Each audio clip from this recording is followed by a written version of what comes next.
Doctors estimate 95% of children who suffer from sleep apnea are never diagnosed.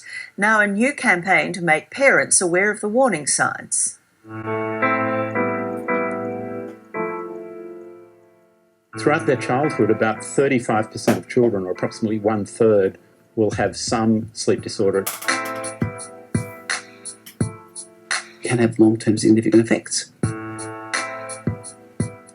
She was struggling to actually function day to day. Oh, good one, eh?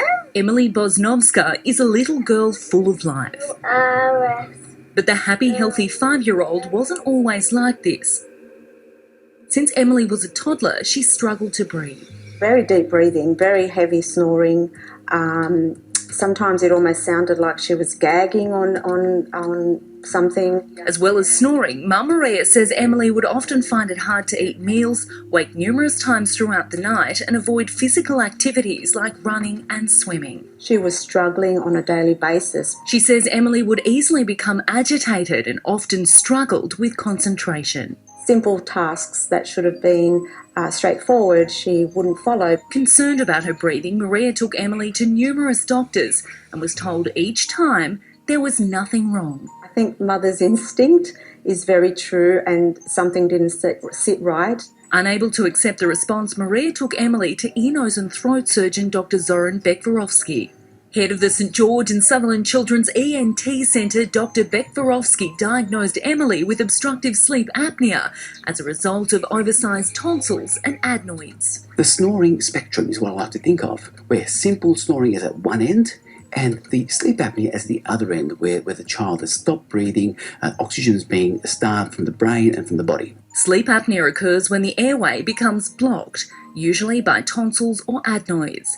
It can cause a sufferer to stop breathing from just a few seconds up to a minute, and it can happen numerous times every hour throughout the night, disrupting sleep. Most commonly, the condition occurs between 2 and 7 years old, because that's when the tonsils and the adenoids in the back of the nose and the back of the mouth start growing, and they grow most rapidly. We have children who may stop breathing from airway blockage 50 or 60 times per hour of sleep, perhaps 400 or 500 times per night. Sleep specialist Dr. Chris Seaton is from the Woolcock Institute of Medical Research. He says often the best way to diagnose the disorder is an overnight sleep test. Nurses will spend 20 or 30 minutes putting surface electrodes, which effectively are stickers, on their head, their body.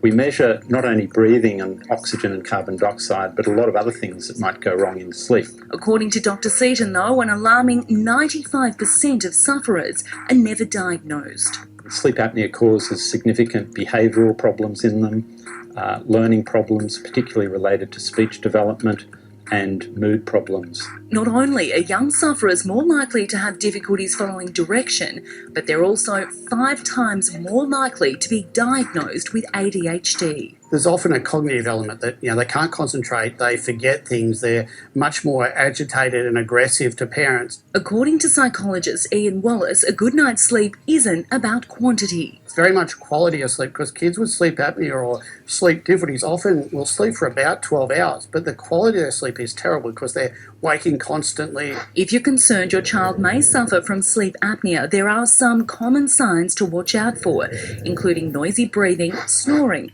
pauses in breathing during sleep, increased sweating, unusual sleeping positions, irritability during the day, poor concentration, speech delays, and hyperactivity. Simple snoring is common and nothing to worry about. However, if it's simple snoring plus some of these other symptoms, please have a chat to the general practitioner. While not suitable for all sufferers, for children like Emily, the answer is the removal of tonsils and adenoids. I think it almost is like 2 different personalities, and it's really refreshing to see that total transformation. Not only has Emily's breathing and sleeping improved, but Maria says her little girl is now also much more focused throughout the day.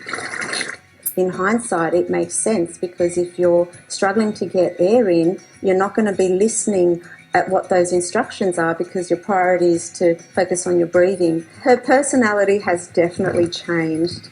She's so playful. Oh, wow! That's beautiful! And for more information on that story, just visit our website.